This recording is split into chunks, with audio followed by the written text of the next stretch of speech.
रायपुर नाम के एक गांव में कैलाश और ज्योति नाम के पति पत्नी रहते थे।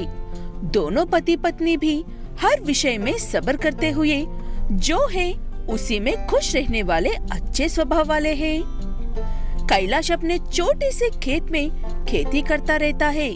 ज्योति घर के पास ही रहकर मुर्गियों को पालकर घर के पास ही उनके अंडों का व्यापार करती है। ज्योति, मैं खेत में काम करने के लिए जा रहा हूँ। अगर वो अंडे दे दोगी तो जाते वक्त रास्ते में मास्टर जी को देते हुए जाऊंगा। आपकी बात सही है, लेकिन आज अंडे कम है। वहाँ पर स्कूल के सभी बच्चों के लिए काफी नहीं है। ऐसा लग रहा है मुझे, एक को भी कम पड़ गया तो दुखी होंगे ना। तुम चिंता मत करो ज्योति, बाकी के अंडे मैं रामू काका के दुकान से ले जाकर दे दूंगा। ऐसे हर हफ्ते ज्योति और कैलाश मिलकर उनकी कमाई में से मुफ्त में वहाँ के एक गवर्नमेंट स्कूल के बच्चों को मुर्गी के अंडे देते हैं। उनके पास जो है उससे भी ज्यादा देने वाला अच्छा दिल है उनका। ऐसे उस दिन कैलाश ज्योति के दिए हुए अंडों में रामू काका से और थोड़ा अंडे लेकर मिलाकर स्कूल ले जाकर वहाँ पर दे देता है। उसके बाद अपने खेत में काम करने के लिए चला जाता है, लेकिन वो सख्त जमीन होने की वजह से वहाँ पर फसल उतनी खास नहीं होती थी। ये बात जानने के बावजूद भी बहुत मेहनत करता है कैलाश।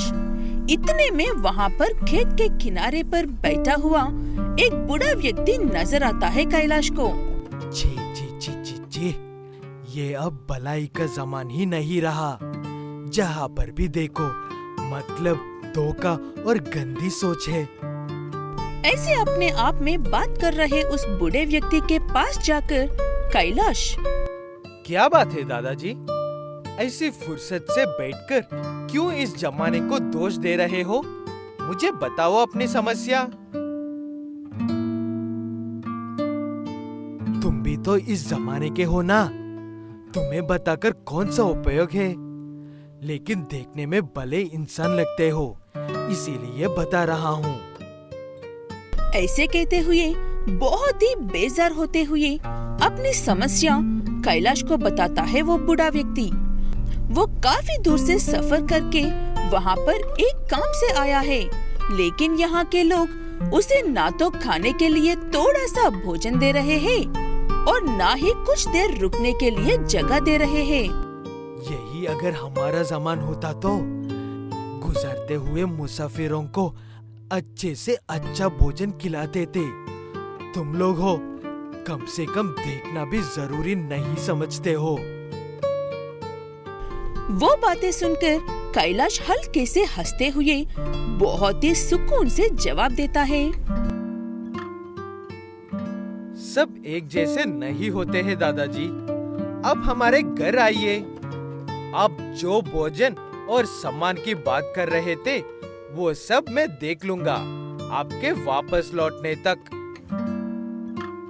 वो बात सुनने के बाद वो बूढ़ा व्यक्ति एक बार और कैलाश को अच्छे से सोचने को कहता है, क्योंकि उसके एक बार घर में कदम रखने पर जब मर्जी होगी तभी लौटकर जाएगा कहता है, और तब तक उसे जो चाहिए वो देना होगा कहता है।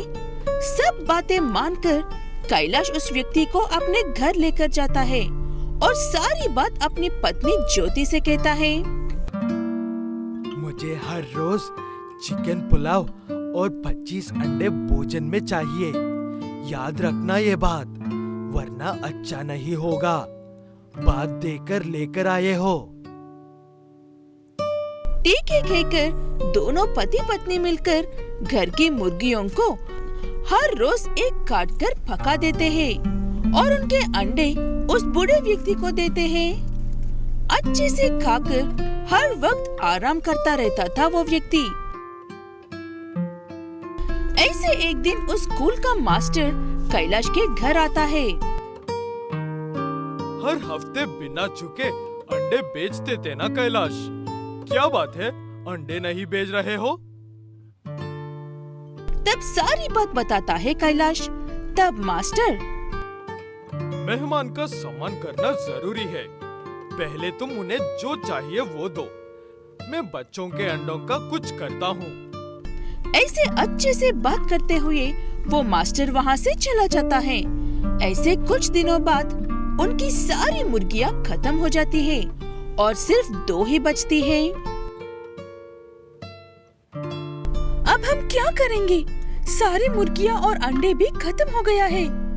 अब ना पुलाव बन पाएगा, ना ही अंडे निकलेंगे। तुम चिंता मत करो ज्योति। अभी के लिए तो बची हुई 2 मुर्गियों से ये कप पुलाव बनाओ।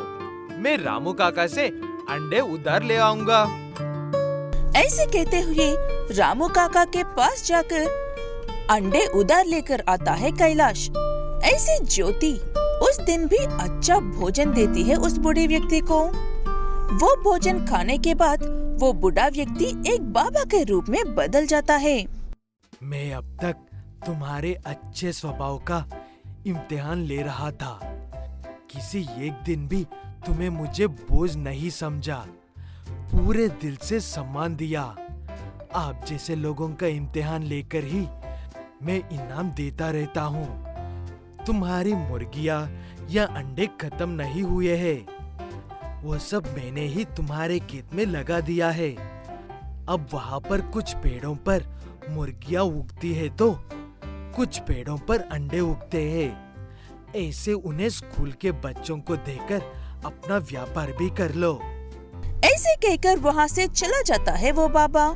ऐसे उस व्यापार को चलाते हुए बहुत बड़े धनवान बन जाते हैं दोनों पति पत्नी और हर रोज बच्चों को भोजन खिलाते हुए अच्छे से रहने लगते हैं। जोरों की इस बारिश में कांपते हुए बैठने वाले इस लड़के का नाम हेमू है। हेमू अपने आप में पता नहीं दीदी कैसी रह रही है उस अनाथ आश्रम में। मुझे जल्दी से अपना काम निपटाकर पुलिस वालों से मिलकर यहाँ से चले जाना चाहिए, वरना पता नहीं वो वार्डन और क्या करेगा। हेमू बहुत ही लाड प्यार से पाला हुआ अपने माँ बाप के साथ बड़ा हुआ लड़का है। लेकिन अचानक से एक दिन एक कार एक्सीडेंट में उसने अपने माँ बाप को खो दिया। ऐसे वो अनाथ हो गया था। अकेला बैठकर रो रहे हेमू के पास रावण नाम का एक व्यक्ति आकर उसे समझाकर खाने के लिए खाना देता है। ऐसे यहाँ पर कब तक अकेला रहोगे बच्चे? तुम्हें 3 वक्त का खाना और रहने के लिए अच्छी जगह दूंगा। मेरे साथ आओ, वहाँ पर तुम्हें भी अच्छा लगेगा। ऐसे कहते हुए हेमू को लेकर एक अनाथ आश्रम में जाता है रावण। वहाँ का नजारा उतना अच्छा नहीं लगता है हेमू को, लेकिन कोई और रास्ता नहीं था, इसलिए रावण के साथ अंदर चला जाता है। वहाँ का वार्डन भी दिखने में अच्छे स्वभाव का नहीं लगता है। क्या बात है रावण, बहुत दिनों बाद इधर आए हो। और ये कौन है? अब से ये यही रहेगा, जैसे चाहिए वैसा इस्तेमाल कर लीजिए बॉस। ये एक और बकरा मिल गया है हमें। डोनेशन आने के लिए इसका भी नाम लगा देंगे तो और ज्यादा पैसे आएंगे हमें। हा हा हा हा हा। ऐसे कहते हुए हेमू को उस तरफ धकेल देता है रावण। ऐसे कितना रोने पर भी कोई फायदा नहीं है कहकर वहाँ के बुरे लोग उसे खींचकर कमरे में लेकर जाते हैं। रावण कुछ भोले अनाथ बच्चों को यहाँ पर काम के लिए लेकर आने का काम करता है काला के पास। ऐसे अंदर जाने के बाद वहाँ ढेर सारे बच्चे अलग अलग काम करते हुए नजर आते हैं। उसमें कुछ लोग हेमू की तरह अच्छे थे तो कुछ लोग विकलांग थे। उन सब को ऐसे मेहनत करते हुए देखकर जोरों से रोने लगते हैं हेमू। वो देखकर वानी नाम की एक लड़की उसके पास आती है। वानी के पास भी एक हाथ और एक पैर नहीं है। रो मत छोटे, तुम्हें देखकर लग रहा है कि यहाँ पर तुम्हें भी हमारी की तरह धोखे से लाया गया है, लेकिन यही हमारा किस्मत है। अब आकर कुछ खा लो। इतनी मुश्किल होने पर भी अब सब यहाँ पर क्या कर रही हो दीदी? यहाँ से निकल क्यों नहीं रहे हो?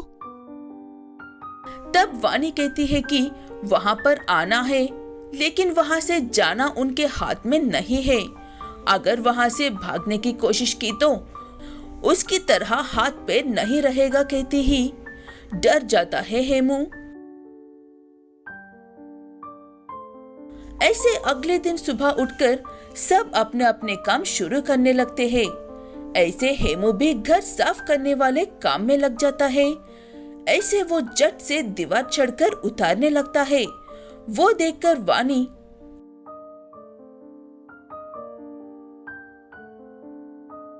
हेमू, तुम तो इतनी ऊंची दीवार पर भी आराम से चढ़कर उतर रहे हो। इतने अच्छे से कैसे कर रहे हो? मैं हमारे स्कूल स्पोर्ट्स पे फर्स्ट हूँ दीदी। सब खेल खेलता था और सब में फर्स्ट आता था। वो बात सुनने के बाद वानी को एक ख्याल आता है। उसके बाद अच्छे से सोच विचार करके हेमू को बुलाकर अपनी सोच हेमू को बताती है। तुम्हें देखने के बाद मुझ में उम्मीद जागी है हेमू। कैसे भी करके हम इस नरक से बाहर निकल सकते हैं कहकर। इसके लिए तुम्हें भी सबसे पहले कोशिश करनी होगी हेमू। ऐसे कहते हुए अपनी सोच हेमू को बताती है वानी। उस रात को सबको सोने के बाद हेमू को उस आश्रम की दीवार खोदकर जाकर सारी बात पुलिस वालों को बताकर उन्हें वहां पर लेकर आने को कहती है वानी। वो सुनकर थोड़ा सा डर जाता है हेमू।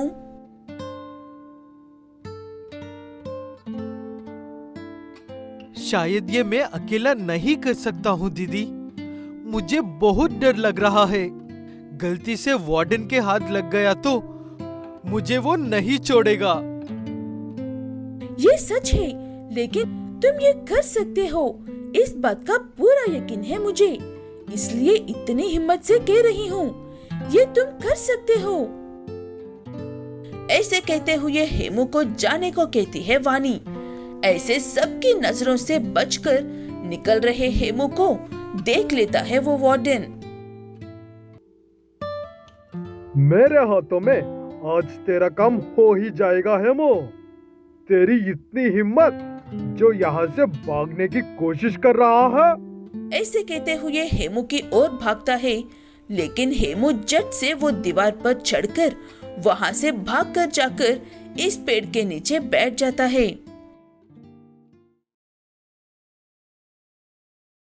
ऐसे वो बारिश खत्म होने के बाद हेमू सीधे पुलिस स्टेशन जाकर सारी बात बताकर पुलिस वालों को उस अनाथ आश्रम में लेकर आता है। ऐसे सच पता लगाकर सारे बच्चों को दूसरी सुरक्षित जगह पर पहुंचाकर रावण और काला को अरेस्ट कर लेता है पुलिस वाले। मुझे पता था ये काम तुम जरूर करोगे। अब हमें किस बात का डर नहीं है। ऐसे वानी और हेमू अच्छे भाई बहन की तरह अपनी बाकी की जिंदगी अच्छे से गुजारते हैं।